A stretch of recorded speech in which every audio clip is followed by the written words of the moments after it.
Hi ವೀಕ್ಷಕರೇ, ನೋಡಿ, ಗೃಹಲಕ್ಷ್ಮಿ ಯೋಜನೆಯ ಪ್ರತಿಯೊಂದು ಫಲಾನುಭವಿಗಳಿಗೆ ಸರ್ಕಾರದಿಂದ 3 ಮುಖ್ಯವಾದ ಮಾಹಿತಿನ ಕೊಟ್ಟಿದ್ದು, ನಿಮ್ಮ ಬ್ಯಾಂಕ್ ಖಾತೆಗೆ ಗೃಹಲಕ್ಷ್ಮಿ ಯೋಜನೆಯ 21ನೇ ಕಂತಿನ ಹಣ, 22ನೇ ಕಂತಿನ ಹಣ ಮತ್ತು 23ನೇ ಕಂತಿನ ಹಣನ ನಾಳೆ ಬುಧವಾರ ಸೆಪ್ಟೆಂಬರ್ 3ರಿಂದ ಸರ್ಕಾರ 28 ಜಿಲ್ಲೆಗಳಿಗೆ 4 ಹಂತಗಳಲ್ಲಿ ಜಮಾ ಮಾಡ್ತಾ ಇದೆ. ಅದೇ ರೀತಿ ಈ ಬಾರಿ ಈ 6,000 ಹಣಕ್ಕೆ 5 ನಿಯಮಗಳು ಕೂಡ ಸರ್ಕಾರ ಜಾರಿಗೆ ತಂದಿದ್ದು, ಸುಮಾರು 2 ಲಕ್ಷಕ್ಕಿಂತ ಅಧಿಕ ಫಲಾನುಭವಿಗಳ ಬ್ಯಾಂಕ್ ಖಾತೆಗೆ ಈ 6,000 ಹಣನ ಸರ್ಕಾರ ಕ್ಯಾನ್ಸಲ್ ಮಾಡಿದೆ. ಹಾಗಾದರೆ ಬನ್ನಿ ಸ್ನೇಹಿತರೆ, ಸರ್ಕಾರದಿಂದ ಬಂದಿರುವಂತಹ ಒಂದು ಮಾಹಿತಿ ಏನು ಅಂತ ನಾನು ನಿಮಗೆ ತಿಳಿಸ್ಕೊಡ್ತಾ ಇದ್ದೀನಿ. ಅದಕ್ಕಿಂತ ಮೊದಲು ನೀವೇನಾದ್ರೂ ಇನ್ನೂ ಕೂಡ ನನ್ನ ಚಾನಲ್ನ ಸಬ್ಸ್ಕ್ರೈಬ್ ಆಗಿಲ್ಲ ಅಂದರೆ ದಯವಿಟ್ಟು ಪ್ರತಿಯೊಬ್ಬರು ಚಾನಲ್ನ ಸಬ್ಸ್ಕ್ರೈಬ್ ಮಾಡ್ಕೊಳ್ಳಿ, ಹಾಗೆ ವಿಡಿಯೋಗೆ ಒಂದು ಲೈಕ್ನ ಕೊಡಿ. ಹೌದು ವೀಕ್ಷಕರೇ, ಗೃಹಲಕ್ಷ್ಮಿ ಯೋಜನೆಯ ಪ್ರತಿಯೊಂದು ಫಲಾನುಭವಿಗಳಿಗೆ ಕೊನೆಗೂ ಸರ್ಕಾರದಿಂದ ಭರ್ಜರಿ ಗುಡ್ಡಿಸ್ನ ಕೊಟ್ಟಿದ್ದಾರೆ. ನೋಡಿ, ಸರ್ಕಾರ ಪ್ರತಿಯೊಂದು ಫಲಾನುಭವಿಗಳಿಗೆ 3 ಮುಖ್ಯವಾದ ಮಾಹಿತಿನ ಕೊಟ್ಟಿದ್ದು, ಮೊದಲ ಒಂದು ಮಾಹಿತಿ ಬಂದು ಗೃಹಲಕ್ಷ್ಮಿ ಯೋಜನೆಯ 3 ತಿಂಗಳ 6,000 ಹಣನ ಫಲಾನುಭವಿಗಳ ಬ್ಯಾಂಕ್ ಖಾತೆಗೆ ಜಮಾ ಮಾಡ್ತಾ ಇದೆ.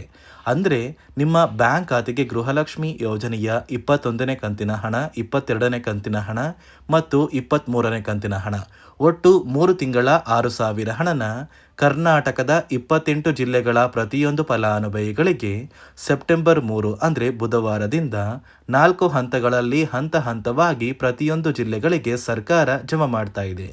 ಅದೇ ರೀತಿ ನಿಮ್ಮ ಬ್ಯಾಂಕ್ ಖಾತೆಗೆ ಸರ್ಕಾರ ಈ ಬಾರಿ 5 ನಿಯಮಗಳ ಆಧಾರದ ಮೇಲೆ ಪ್ರತಿಯೊಂದು ಫಲಾನುಭವಿಗಳಿಗೆ ಗೃಹಲಕ್ಷ್ಮಿ ಯೋಜನೆಯ ಹಣನ ಜಮಾ ಮಾಡ್ತಾ ಇದೆ. ಈ ಬಾರಿ ಹಣಕಾಸು ಇಲಾಖೆಯಿಂದ 3 ತಿಂಗಳ ಗೃಹಲಕ್ಷ್ಮಿ ಯೋಜನೆಯ 6,000 ಹಣನ ಜಮಾ ಮಾಡುವಂತಹ ಸಂದರ್ಭದಲ್ಲಿ ಪ್ರತಿಯೊಂದು ಫಲಾನುಭವಿಗಳ ಒಂದು ದಾಖಲಾತಿಗಳನ್ನ ಚೆಕ್ ಮಾಡಿ ಸರ್ಕಾರ ಜಾರಿಗೆ ತಂದಿರುವ ಈ 5 ನಿಯಮಗಳನ್ನ ನಿಮ್ಮ ದಾಖಲಾತಿಗಳು ಪಾಲಿಸಿದರೆ ಮಾತ್ರ ಗೃಹಲಕ್ಷ್ಮಿ ಯೋಜನೆಯ 3 ತಿಂಗಳ 6,000 ಹಣನ ಸರ್ಕಾರ ಜಮಾ ಮಾಡ್ತಿತ್ತು.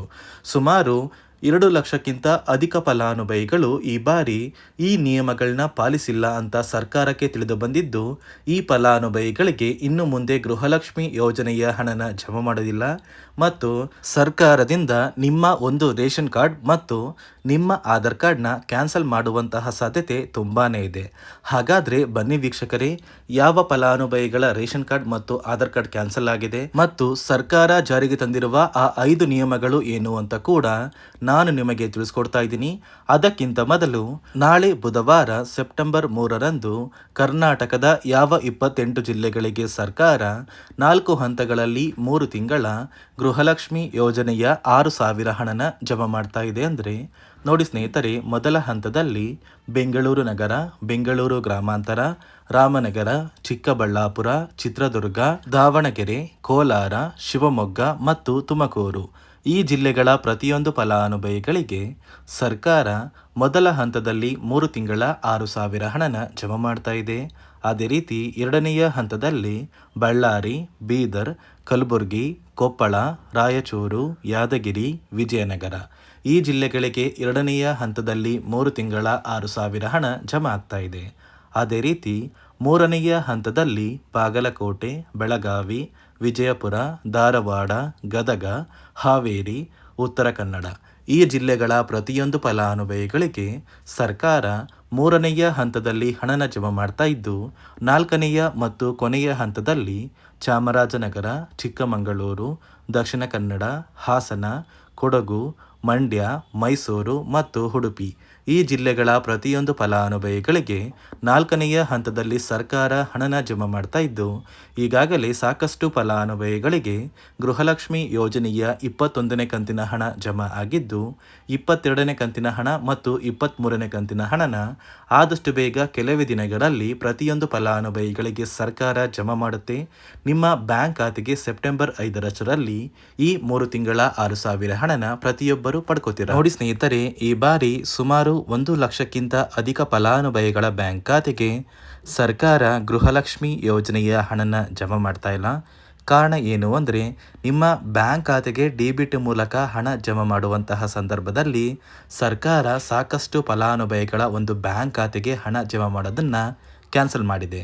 ಯಾಕಂದರೆ ಇತ್ತೀಚೆಗೆ ಹಣಕಾಸು ಇಲಾಖೆ ಜಾರಿಗೆ ತಂದಿರುವ 5 ನಿಯಮಗಳ ಆಧಾರದ ಮೇಲೆ ಪ್ರತಿಯೊಂದು ಫಲಾನುಭವಿಗಳಿಗೆ ಸರ್ಕಾರ ಈ ಒಂದು ಹಣನ ಜಮಾ ಮಾಡ್ತಾ ಇದ್ದು, ಯಾರೆಲ್ಲ ಫಲಾನುಭವಿಗಳು ಈ ನಿಯಮಗಳನ್ನ ಪಾಲಿಸಿಲ್ಲ, ನಿಮ್ಮ ಬ್ಯಾಂಕ್ ಖಾತೆಗೂ ಕೂಡ ಹಣ ಜಮಾ ಆಗೋದಿಲ್ಲ. ಹಾಗಾದರೆ ಬನ್ನಿ ಸ್ನೇಹಿತರೆ, ಸರ್ಕಾರ ಜಾರಿಗೆ ತಂದಿರುವ ಆ 5 ಹೊಸ ನಿಯಮಗಳು ಏನು ಅಂತ ನಾನು ನಿಮಗೆ ತಿಳಿಸ್ಕೊಡ್ತಾ ಇದ್ದೀನಿ. ನೋಡಿ ಸ್ನೇಹಿತರೆ, ಮೊದಲನೆಯ ಒಂದು ನಿಯಮ ಬಂದು, ಸಾಕಷ್ಟು ಫಲಾನುಭವಿಗಳು ಹೊಂದಿರುವಂತಹ ಒಂದು ರೇಷನ್ ಕಾರ್ಡ್ ಏನಿದೆ, ಆ ಒಂದು ರೇಷನ್ ಕಾರ್ಡ್ನ ಮನೆಯ ಸದಸ್ಯರ ಪ್ರತಿಯೊಬ್ಬರ ಒಂದು ಆಧಾರ್ ಕಾರ್ಡ್ನ ನಿಮ್ಮ ರೇಷನ್ ಕಾರ್ಡ್ಗೆ ಕಡ್ಡಾಯವಾಗಿ ಲಿಂಕ್ ಮಾಡಿಸ್ಬೇಕು. ಅಂದರೆ ಈ ಒಂದು ಲಿಂಕ್ ಮಾಡಿಸುವಂತಹ ಒಂದು ಪ್ರೊಸೀಜರ್ಗೆ ಸರ್ಕಾರ KYC ಅಂತ ಕರೀತಾರೆ. ನಿಮ್ಮ ರೇಷನ್ ಕಾರ್ಡ್ಗೆ ಇನ್ನೂ ಸಹ KYC ಆಗಿಲ್ಲ ಅಂದರೆ ನಿಮ್ಮ ಬ್ಯಾಂಕ್ ಖಾತೆಗೆ ಸರ್ಕಾರ ಮುಂದಿನ ದಿನಗಳಲ್ಲಿ ಗೃಹಲಕ್ಷ್ಮಿ ಯೋಜನೆಯ ಹಣನ ಕ್ಯಾನ್ಸಲ್ ಮಾಡುತ್ತೆ.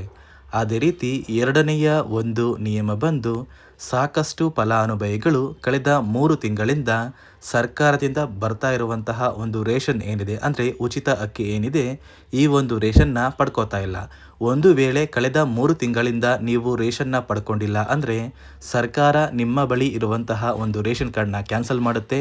ನಿಮ್ಮ ರೇಷನ್ ಕಾರ್ಡ್ನ ಸರ್ಕಾರ ಕ್ಯಾನ್ಸಲ್ ಮಾಡಿದರೆ ನಿಮ್ಮ ಬ್ಯಾಂಕ್ ಖಾತೆಗೆ ಗೃಹಲಕ್ಷ್ಮಿ ಯೋಜನೆಯ ಹಣ ಇರ್ಬೋದು ಮತ್ತು ಸರ್ಕಾರದಿಂದ ಬರುವಂತಹ ಒಂದು ಸೌಲಭ್ಯಗಳನ್ನ ನೀವು ಕಳ್ಕೋಬೇಕಾಗುತ್ತೆ.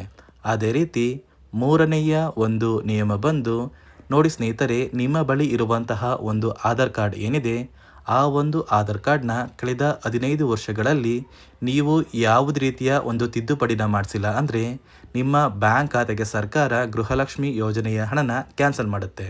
ಯಾಕಂದರೆ ಸರ್ಕಾರದಿಂದ ಬಂದಿರುವಂತಹ ಒಂದು ಆದೇಶದ ಪ್ರಕಾರ ಪ್ರತಿಯೊಂದು ಫಲಾನುಭವಿಗಳು ಕಳೆದ 15 ವರ್ಷಗಳಲ್ಲಿ ಯಾವುದೇ ರೀತಿಯ ಒಂದು ತಿದ್ದುಪಡಿನ ನಿಮ್ಮ ಆಧಾರ್ ಕಾರ್ಡ್ಗೆ ನೀವು ಮಾಡಿಸಿಲ್ಲ ಅಂದರೆ ಕಡ್ಡಾಯವಾಗಿ ಆದಷ್ಟು ಬೇಗ ನಿಮ್ಮ ಆಧಾರ್ ಕಾರ್ಡ್ಗೆ ತಿದ್ದುಪಡಿನ ಮಾಡಿಸಿ. ಅದೇ ರೀತಿ ನಾಲ್ಕನೆಯ ಒಂದು ನಿಯಮ ಬಂದು, ನಿಮ್ಮ ಕುಟುಂಬದ ಒಂದು ವಾರ್ಷಿಕ ಆದಾಯ 7 ಲಕ್ಷಕ್ಕಿಂತ ಕಡಿಮೆ ಇರಬೇಕು.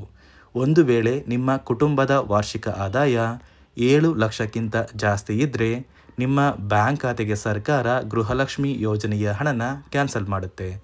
ಅದೇ ರೀತಿ ಐದನೆಯ ಒಂದು ನಿಯಮ ಬಂದು, ನಿಮ್ಮ ಕುಟುಂಬದ ಸದಸ್ಯರು ಅಥವಾ ಗೃಹಲಕ್ಷ್ಮಿ ಯೋಜನೆಯ ಫಲಾನುಭವಿಗಳು ಯಾರು ಕೂಡ ಸರ್ಕಾರಿ ನೌಕರರಾಗಿ ಕಾರ್ಯನಿರ್ವಹಿಸ್ತಾ ಇರಬಾರ್ದು. ಒಂದು ವೇಳೆ ನಿಮ್ಮ ಕುಟುಂಬದಲ್ಲಿ ಯಾರೇ ಆಗಿದ್ರೂ ಸರ್ಕಾರಿ ನೌಕರರಾಗಿ ಕಾರ್ಯನಿರ್ವಹಿಸ್ತಾ ಇದ್ದರೆ ನಿಮ್ಮ ಬ್ಯಾಂಕ್ ಖಾತೆಗೆ ಗೃಹಲಕ್ಷ್ಮಿ ಯೋಜನೆಯ ಹಣ ಕ್ಯಾನ್ಸಲ್ ಆಗುತ್ತೆ.